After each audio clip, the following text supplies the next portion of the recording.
दर्द भरे लम्हे अंतिम भाग। नमस्कार मित्रों, ज्ञान गंगा चैनल में आप सभी का स्वागत है। मैं वंदना श्रीवास्तव आज आप सबके समक्ष एक दर्द भरी हुई प्रेम कहानी लेकर उपस्थित हुई हूँ। आशा करती हूँ कि आप सभी को मेरी यह कहानी अवश्य पसंद आएगी। आज की कहानी का शीर्षक है दर्द भरे लम्हे का अंतिम भाग। दोस्तों, अगर इसका पहला भाग आपने नहीं सुना है तो मेरे चैनल पर जाकर आप सुन सकते हैं, तभी कहानी का और भी ज़्यादा आनंद ले सकेंगे। कृपया चैनल को लाइक और शेयर करें। चैनल पर नए हैं तो चैनल को सब्सक्राइब अवश्य करें। तो चलिए बिना देर किए हुए सुनते हैं ये कहानी। मानव जल्दी जल्दी जब सुरभि की शादी से निकल जाता है तो दिव्यंका उसके पीछे भागती है, पर तब तक मानव वहाँ से जा चुका होता है। अब आगे सुने। दिव्यंका बहुत बेचैन थी। वह सब कुछ भूलकर उसके पीछे भागी, लेकिन मानव तेज कदमों से गाड़ी में बैठकर निकल गया। दिव्यंका ने तुरंत फ़ोन निकाला और मानव को फ़ोन करना चाहा, परंतु सिम बदलने के कारण उसे नंबर नहीं मिला। वह निराश होकर वापस आ गई। मानव को एक लंबे अंतराल के बाद देखकर उसकी आंखों में आंसू आ गए। थोड़ी देर बाद ही दिव्यंका की माँ और पिताजी स्टेज के पास पहुंच गए। अपनी बेटी की हालत देखकर उसके पिताजी ने पूछा, बेटी क्या हुआ? तेरी आंखों में आंसू क्यों हैं? क्या बात है? उसने कहा, नहीं पिताजी, बस ऐसे ही कुछ गिर गया आंख में। आप बैठिए, मैं जरा सुरभि से मिलकर आती हूँ। कहकर वह सुरभि के पास जाकर उसे शादी की बधाई देती है। सुरभि कहती है कि तू कितनी देर से आई है, इनसे मिल, ये है मेरे हस्बैंड और ये है मेरी सबसे अच्छी सहेली दिव्यंका, ये लंदन से आई है। दिव्यंका ने पूछा कि मैं अभी यहाँ मानव को देखा था। बोली, हाँ, उसकी आज फ्लाइट थी, अब यहाँ नहीं रहता, वह हैदराबाद चला गया। दिव्यंका ने चौंकते हुए पूछा कि क्या, कैसे, कब? पूरी बात बता ना यार। सुरभि ने कहा, तू परेशान ना हो, कुछ देर रुक जा, अभी यहाँ से फ्री होकर तुझे सब बताती हूँ। उसके पीछे मेहमानों की लाइन थी, इसलिए दिव्यंका स्टेज से नीचे उतरकर अपने पिताजी के पास आकर पूछा, माँ कहाँ है पिताजी? पिताजी ने कहा कि वे तो खाना खाने गई है। तूने कुछ खाया? आ जा, चल हम लोग बैठते हैं। तब तक दिव्यंका ने कहा, पिताजी एक बात पूछूं आपसे, पर आप माँ को मत बताइएगा। अभी कुछ देर पहले ही मैंने यहाँ मानव को देखा है। सुरभि बता रही थी कि अब वह हैदराबाद शिफ्ट हो गया है। सत्यन जी कहते हैं, हाँ बेटी, मैं भी तुझे बताना चाह रहा था, लेकिन तेरी माँ ने मना किया था। मैं बता तो दूंगा, पर अपनी माँ को मत बताना कि यह सब मैंने तुझे बताया है। दिव्यंका ने कहा, प्लीज़ पिताजी, जो कुछ भी मुझे बताइए। क्या हुआ? सत्यन जी ने बताया कि बेटी, मानव के साथ तो बहुत बुरा हुआ। तूने तो उसे 3 दिन का समय दिया था और तू तो गुस्सा होकर चली गई, पर तूने यह जानने की कोशिश नहीं की कि मानव ने तुझे जवाब क्यों नहीं दिया, क्योंकि वह उस समय अस्पताल में था। उसके पापा जी की तबीयत अचानक खराब हो गई थी। जिस दिन तेरी फ्लाइट थी ना, उस दिन उसके पापा जी उसे छोड़कर इस दुनिया से हमेशा हमेशा के लिए चले गए।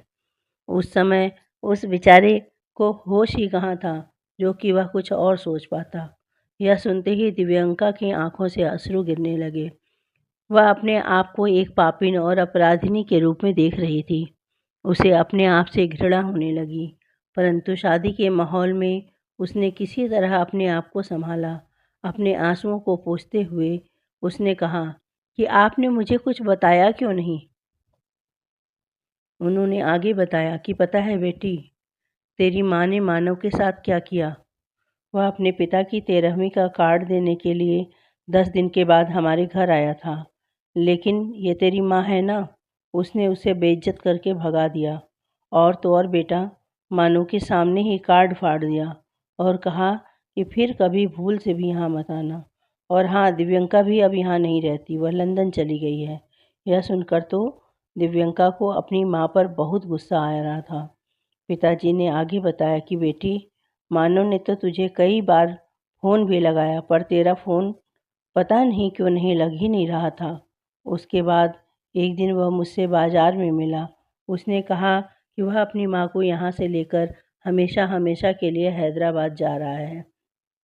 अब यहाँ पर उसका मन ही नहीं लगता। उसे हैदराबाद में एक अच्छी सी जॉब भी मिल गई, इसलिए अब वह वहीं पर रहेगा। इतना सब कुछ जानने के बाद दिव्यंका अपने आप को संभाल नहीं पा रही थी। उसने कहा, पिताजी, मुझसे अब कंट्रोल नहीं हो पा रहा है। आप प्लीज़ मुझे घर लेकर चलिए ना। उसके पिताजी उसकी स्थिति समझ रहे थे, इसलिए वे सरला जी को जाकर बुला लाए और घर वापस आ गए। घर पर आते ही दिव्यंका ने अपनी माँ से पूछा, क्यों माँ, इतनी बड़ी बात हो गई और आपने मुझसे बताना भी ज़रूरी नहीं समझा? मानो को भी आपने उल्टा सीधा सुनाकर भगा दिया यहाँ तक कि 13वीं का कार्ड तक फाड़कर उसके मुंह पर मार दिया। कैसी माँ हैं आप? छी, सच में पहली बार आपको माँ कहते हुए शर्म आ रही है। सरला जी ने तभी उसके पिताजी को घूर कर गुस्से से देखा। दिव्यंका ने आगे कहा, ऐसा है माँ कि आप पिताजी को कुछ मत कहिएगा। आपको पता है कि आज क्या हुआ? वहाँ शादी में मानव भी आया था और मुझे इग्नोर करके चला गया। आखिर मैं पूछती हूँ, आपके अंदर इंसानियत है भी कि सारी इंसानियत मर गई है? तभी सरला जी चिढ़ते हुए बोली कि मैंने जो कुछ भी किया तेरी भलाई के लिए किया है। मैं नहीं चाहती थी कि वह तेरे रास्ते का कांटा बने। दिव्यंका चीख कर बोली, कौन सा रास्ता माँ? वो रास्ता जिस पर उसने ने मुझे चलना सिखाया। आज इस घर में जो कुछ भी है ना माँ, वह सब मानव की वजह से है। और उस पर जरा सा बुरा वक्त क्या आया, हमने अपनी औकात दिखा दी। कहते कहते वह जोर जोर से रोने लगी और कहने लगी, पिताजी, मुझसे बहुत बड़ी गलती हो गई जो मैंने माँ की बात मानकर उससे शादी करने के लिए ऐसे समय में प्रेशर दिया। आपको पता है आज मैं अपने आप को कितना घिनौना महसूस कर रही हूँ। आपको अच्छे से पता है कि कभी भी मानो मेरे पीछे नहीं आया था, बल्कि मैं उसके पीछे गई थी। सत्यन जी ने कहा, बेटी, अब जो होना था सो हो गया, अब आगे की सोच क्या करना है? दिव्यंका ने कहा, अब आगे बचा ही क्या है पिताजी? मैंने तो मानव को हमेशा हमेशा के लिए खो दिया। पिताजी, वह भी अपनी बेवकूफ़ी से, यह कहकर वह फूट फूट कर रोने लगी। रोते रोते वह अपने कमरे में गई और गेट बंद करके पलंग पर लेट गई। उसको आज लग रहा था जैसे उसकी दुनिया ही खत्म हो गई हो। इधर मानो जब दिव्यंका के घर से बेइज्जत होकर वापस आया तो उसने किसी से बात नहीं करी। घर मेहमानों से भरा हुआ था। वह चुपचाप अपने कमरे में चला गया। कुछ देर बाद उसकी माँ ममता जी उसके कमरे में आई और पूछा, क्या हुआ बेटा, क्यों इतना परेशान है? मानव ने कहा, नहीं तो माँ, कुछ भी तो नहीं, आप टेंशन ना लो, मैं संभाल लूँगा। 13वीं के अगले दिन सारे मेहमान विदा हो गए। ममता जी ने कहा, बेटा, दिव्यंका बेटी नहीं आई 13वीं पर और ना एक बार मिलने आई। मानव ने बताया, माँ, उसे ऑफिस के ज़रूरी काम से लंदन जाना पड़ा। यदि वह यहाँ होती तो ज़रूर आती। ममता जी ने पूछा, क्या तूने उसे बताया नहीं? ऐसे कैसे चली गई? उसके मम्मी पापा भी नहीं आए। मानव बोला, माँ, आप परेशान ना हो, जब वो ही नहीं है तो उसके मम्मी पापा आकर क्या करते? अब ममता जी समझ गई थी कि कहीं ज़रूर कोई ना कोई बात तो है। अब वे मानव का और अधिक ध्यान रखने लगी, क्योंकि उन्हें पता था कि मानव एक पल भी दिव्यंका के बगैर नहीं रह सकता था। आज अचानक दोनों अलग कैसे हो गए? एक सप्ताह बाद मानव ऑफिस से घर आया तो बोला, माँ, मैंने एक कंपनी में अप्लाई किया था, वहाँ मेरा सिलेक्शन हो गया है, सैलरी भी बहुत ज़्यादा ऑफ़र हुई है, इसलिए हमें हैदराबाद जाना है। ममता जी बोली, बेटा, पर यहाँ सब कुछ छोड़कर? मानव ने कहा, माँ, अब यहाँ पर बचा ही क्या है? पापा जी थे तो रौनक थी इस घर पर। घर में पापा जी की बहुत याद आती है। सब कुछ खत्म हो गया। अब मुझे केवल आपका ध्यान रखना है। चलो ना माँ, वहाँ पर एक नए सिरे से ज़िंदगी शुरू करते हैं। ममता जी ने कहा, बेटा, एक बार दिव्यंका से बात कर ले। उसने कहा कि माँ, हमारे बीच सब खत्म हो चुका है। मैंने तुम्हें उस समय कुछ बताया नहीं। हमारे ब्रेकअप के बाद ही वह लंदन गई है। यह सुनकर ममता जी की आंखों से आंसू बहने लगे। उन्होंने कहा, बेटा, इतना दर्द सहन करके भी तेरे चेहरे पर सिकन नहीं है कि कहीं तेरी माँ न परेशान हो जाए। एक तरफ तेरे पापा जी और दूसरी तरफ दिव्यंका, दोनों के खोने से तू कितना टूट गया होगा, ये समझ सकती हूँ मैं। तेरे पापा जी को तो मैं वापस नहीं ला सकती हूँ, लेकिन दिव्यंका तेरे से तो बात कर सकती हूँ। तू एक बार मेरी उससे बात करा दे। मानो बोला, माँ ऐसा नहीं हो सकता, उसके और मेरे रास्ते अलग अलग हो चुके हैं। आप मेरा भला चाहती हैं तो मेरे साथ चलिए, वरना मैं यहाँ घुट घुट कर जीता रहूँगा। ममता जी बोली, चल बेटा, जहाँ चाहे ले चल अपनी माँ को। मैं तो हर हाल में तेरी खुशी चाहती हूँ, लेकिन भगवान उस लड़की को कभी माफ़ नहीं करेगा जो ऐसे कठिन समय में मेरे बेटे का साथ छोड़ गई है। मानो बोला, माँ ऐसा मत कहो, शायद उसकी कोई मजबूरी रही होगी। ममता जी ने कहा कि ये तेरी इंसानियत है बेटा, तू चिंता मत कर, इससे अच्छी लड़की मिलेगी तुझे। एक सप्ताह बाद दोनों हैदराबाद पहुंच गए। मानो ऑफिस ज्वाइन कर लेता है और मन लगाकर काम करने लगता है। एक दिन सुरभि जी का फ़ोन आया तो उसे पिछली सारी बातें याद आ गई। मानो बोला, सुरभि तेरी ओर से तुझे शादी की ढेर सारी बधाइयाँ, लेकिन मैं नहीं आ पाऊँगा। सुरभि बोली, यार तुझे मेरी कसम, देख आना तो पड़ेगा ही तुझे। मानो बोला, ठीक है, तू बहुत ज़िद्दी है, ऐसे कहाँ मानेगी तू, पर मेरी भी एक शर्त है, मेरे आने के बारे में किसी को कुछ मत बताना। तू जानती है मैं किसकी बात कर रहा हूँ, और ज़्यादा रुक नहीं पाऊँगा। सुरभि बोली, तू बस आ जा, मैं किसी से तेरे बारे में कोई जिक्र नहीं करूँगी। एक दिन दिव्यंका ने सुरभि को फ़ोन लगाकर पूछा, सुरभि तेरे पास मानव का नंबर है क्या? अगर हो तो दे दे बहन, मैं उससे बात करना चाहती हूँ। सुरभि ने कहा, नहीं यार दिव्यंका, मेरे पास तो नंबर नहीं है, मैंने उसका नंबर मेरे एक कॉमन फ्रेंड से लिया था। तेरे से मिलने के बाद मैंने उस नंबर पर बहुत कॉल किए, लेकिन वह नंबर बंद है। यदि तू कहे तो वही नंबर मैं तुझे भेज देती हूँ, लेकिन कोई फ़ायदा नहीं होगा। दिव्यंका ने कहा, नहीं नहीं रहने दे यार, मैं देखती हूँ, कहीं से मैं ही अरेंज करने की कोशिश करती हूँ। दिव्यंका को 2 दिन बाद ही लंदन वापस जाना था। उसने पहले वह मानो से मिलना चाहती थी, लेकिन मानो से मिलने का कोई रास्ता नहीं मिल पाया। वह 2 दिन बाद ही लंदन वापस चली गई। इधर मानो अपने काम में इतना ज़्यादा व्यस्त हो गया था कि उसे दिन रात हर समय केवल काम ही काम दिखाई देता था। ऐसा लगता था कि जैसे वह काम की आड़ में अपने सारे दुखों को भूल जाना चाहता है। एक दिन जब वह ऑफिस से घर आया तो ममता जी ने उससे कहा कि बेटा ऐसा कब तक चलेगा, एक बार दिव्यंका से बात कर ले। मैं चाहती हूँ कि तुम दोनों अपनी सारी गलतफहमियों को मिटाकर अब शादी कर लो। मानव ने कहा कि नहीं माँ, अब उससे मेरा कोई मतलब नहीं है। जब मुझे उसकी सबसे ज़्यादा ज़रूरत थी, उसी समय वह छोड़कर मुझे चली गई। ममता जी ने कहा, बेटा हो सकता है उसकी कोई मजबूरी रही हो, एक बार बात तो कर ले, क्या पता कि वह भी पछता रही हो। मानव ने कहा, नहीं माँ, अब यह नहीं हो सकता, मैं उसे भूल चुका हूँ, बेहतर होगा कि आप भी उसे भूल जाएं। ममता जी ने कहा, ठीक है बेटा, जैसा तू चाहे, लेकिन मैं यही चाहती हूँ कि तेरा घर बस जाए बस। मानव ने कहा, माँ समय आने पर सब हो जाएगा, आप क्यों परेशान हो रही हैं? अभी तो मुझे एक अमीर आदमी बनना है, जिससे कोई छोड़ नहीं कर कहीं चला न जाए। मानव के द्वारा कही हर बात में उसका दर्द उसकी माँ महसूस कर पा रही थी।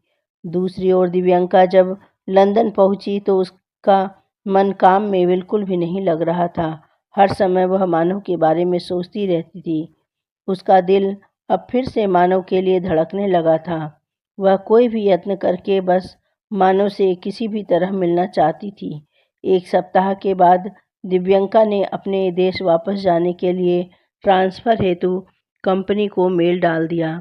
एक सप्ताह के बाद ही उसे भारत वापस जाने के लिए मेल वापस आ गया। दिव्यंका की खुशी का कोई ठिकाना न रहा और उसने फटाफट अपना सामान पैक करके भारत वापस आ गई।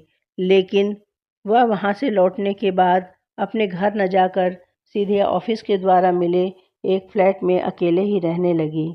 वह जिन लोगों को जानती थी सभी से मानव का पता लगाने की कोशिश की, परंतु कोई सफलता नहीं मिली।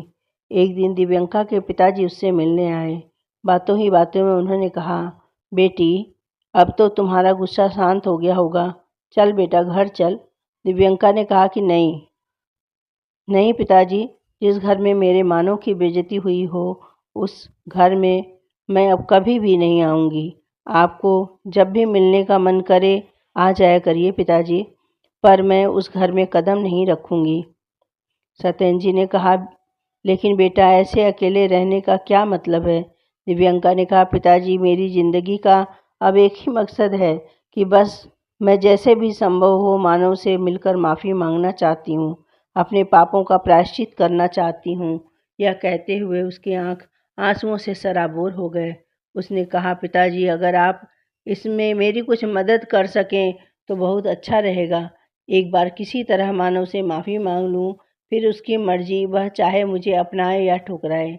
बेटी की बात सुनकर वे वापस अपने घर आ गए। दिव्यंका की जिंदगी में अब वीराने के अलावा कुछ भी नहीं रहा।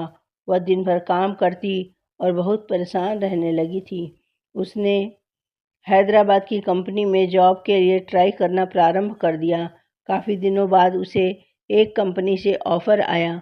दिव्यंका ने उसे स्वीकार कर लिया।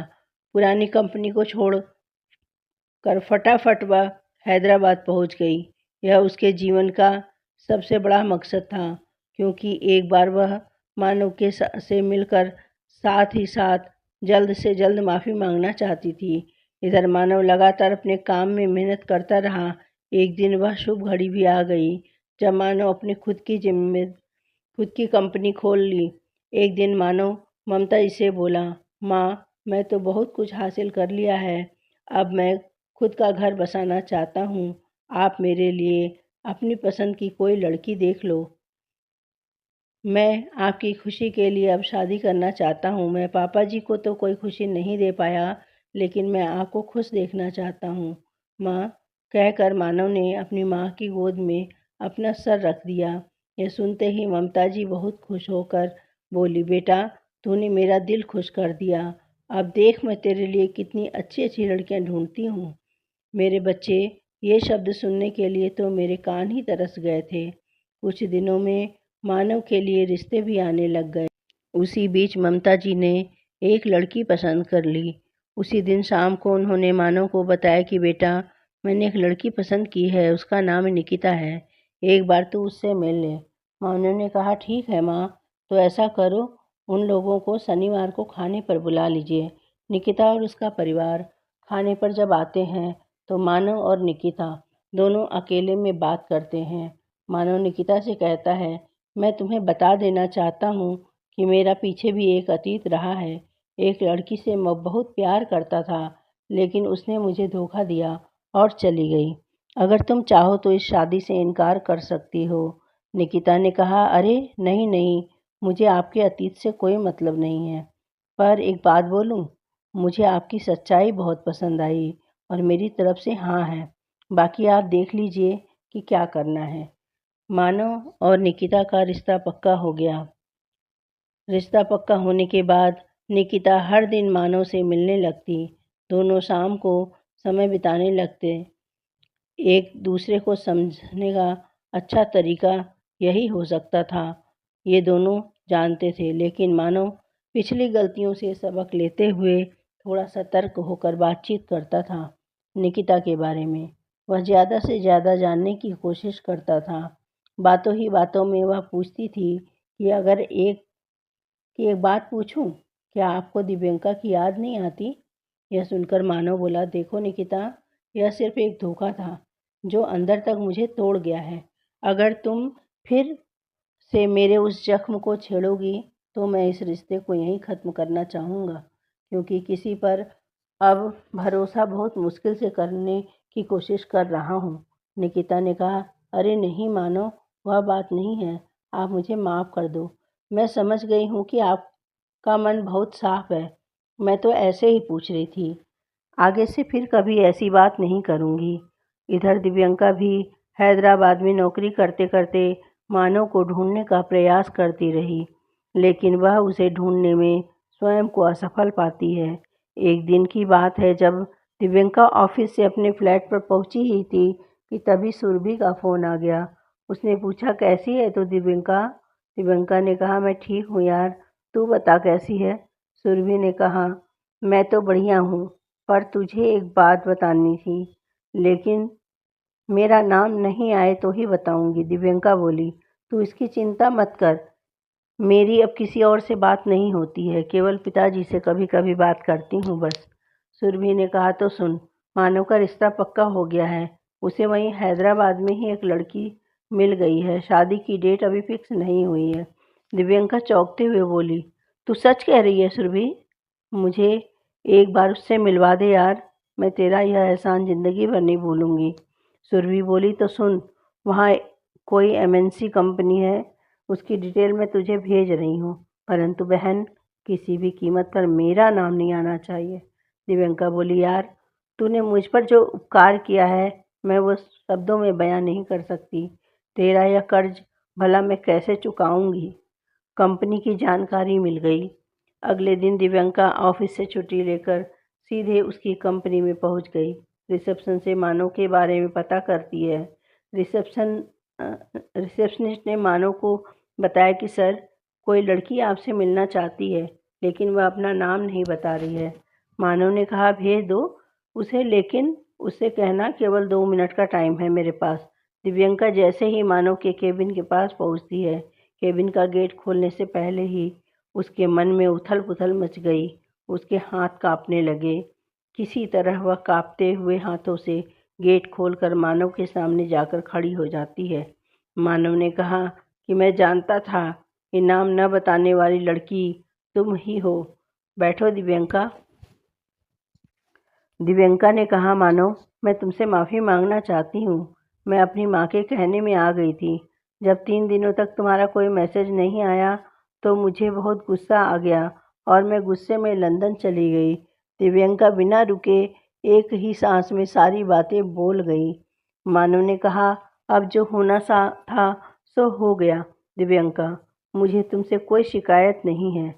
दिव्यंका, मेरी माँ ने भी तुम्हारी बहुत बेइज्जती कर दी थी, उसके लिए मुझे भी माफ़ कर दो मानव।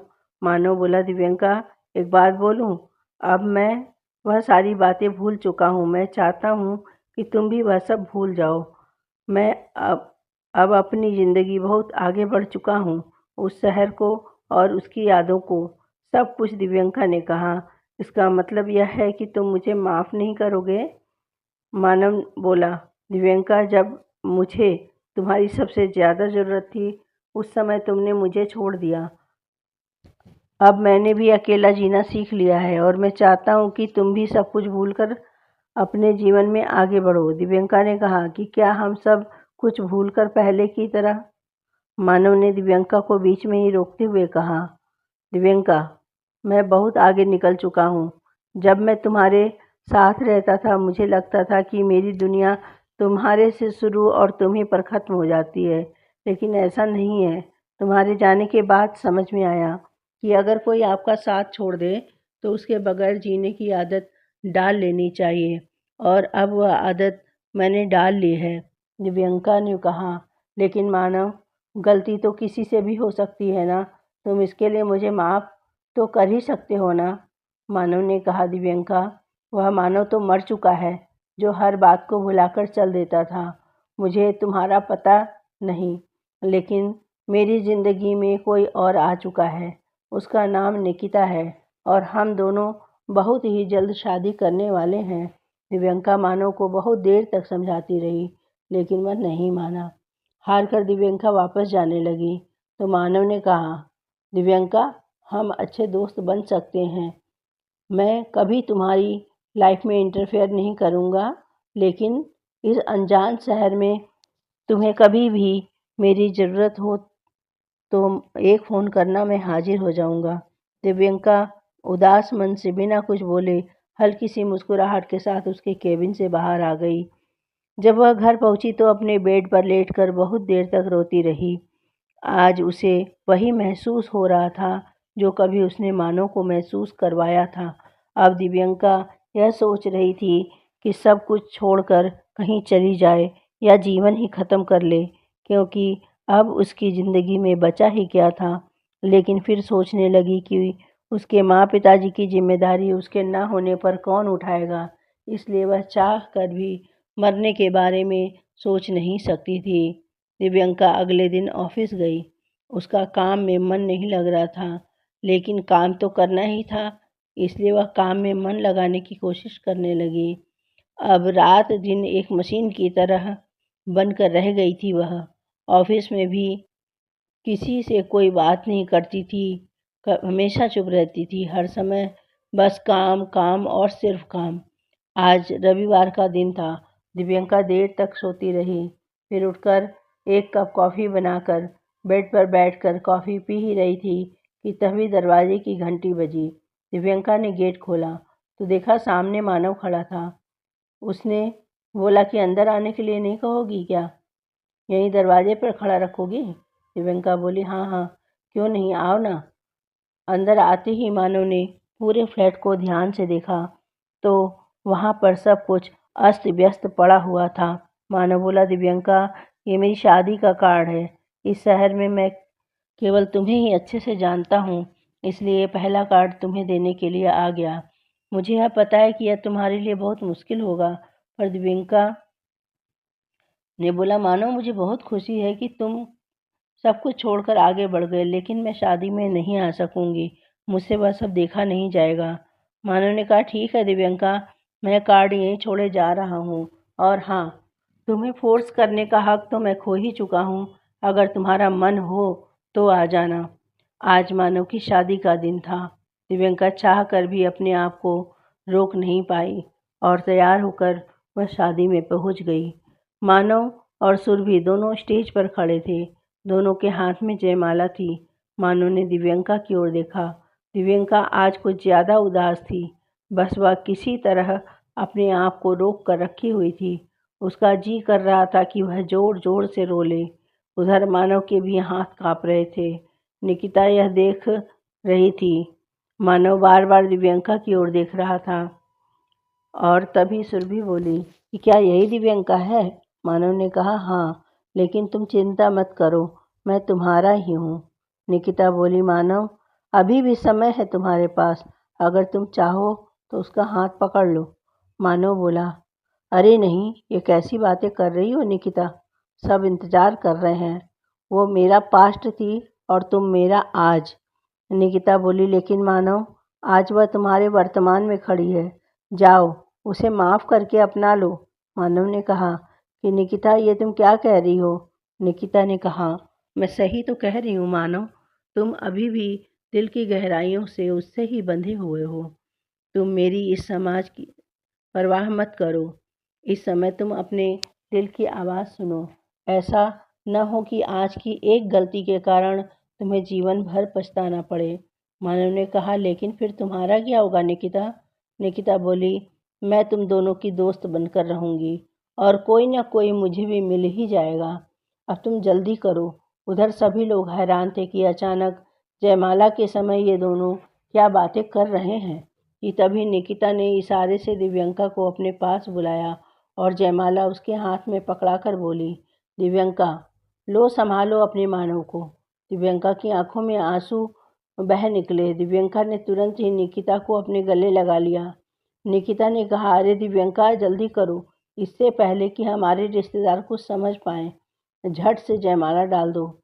दिव्यंका ने मानव के गले में जयमाला डाल दी। मानव ने भी जयमाला डाल दी। मानव और दिव्यंका एक दूसरे के गले लग गए। निकिता बोली, अरे रे, बस बस, बाकी सब शादी के बाद कर लेना, कहकर वो जोर से हंसने लगी।